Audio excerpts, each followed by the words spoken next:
போவான். சிங்கம் மற்றும் எலி.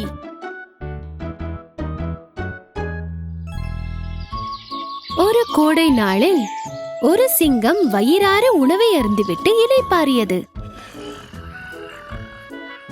அப்பொழுது திடீரென்று வேகமாக அந்த வழியாக ஓடிக்கொண்டிருந்த எலி எதிர்பாராத விதமாக சிங்கத்தின் மீது மோதியது.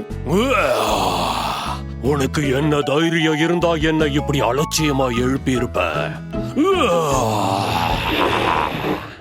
அந்த சிங்கம் எழுந்து அந்த குட்டி எலியை பிடித்தது. அது அந்த எலியை விழுங்க சென்றது.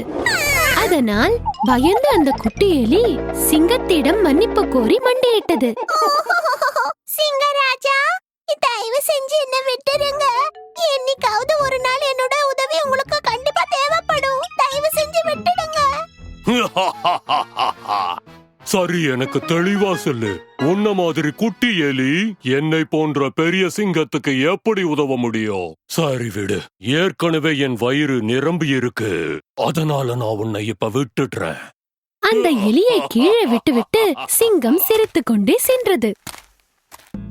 சில நாட்களுக்கு பிறகு அந்த சிங்கம் வேட்டைக்காரர்கள் வலையில் சிக்கிக் கொண்டது. உதவ யாரும் இல்லாமல் தவித்தது.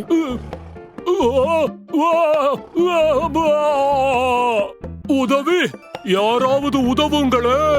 தயவு செஞ்சு யாராவது என்ன காப்பாத்துங்க. அந்த சிங்கம் வலையில் மாட்டிக்கொண்டது. அதனால் அசைய கூட முடியவில்லை.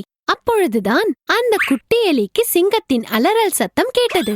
அதனால் என்ன நடக்கிறது என்பதை காண அங்கே சென்றது. சிங்கராஜாவே, இப்படி மாட்டிக்கிட்டீங்களே, நான் உங்களை காப்பாத்துறேன். கவலைப்படாதீங்க. அந்த எலி வலையின் ஒரு பக்கத்தை கடிக்க ஆரம்பித்தது. பிறகு மறுபக்கமும். அதன் பின் கடைசியாக சிங்கம் வலையிலிருந்து தப்பித்தது. என் குட்டி நண்பனே, என்ன காப்பாத்தினதுக்கு ரொம்ப நன்றி. நான் இனிமே எப்பவும் உன் உருவத்தை பார்த்து குறைச்சு மதிப்பிட மாட்டேன். அந்த சிங்கம் அதன் புதிய குட்டி நண்பனிடம் மன்னிப்பு கோரியது. உனக்கு ரொம்ப நன்றி குட்டி எலியே. நீ என்ன நிஜமாவே காப்பாத்திட்ட. நன்றி எல்லாம் தேவையில்லை என் பெரிய நண்பா.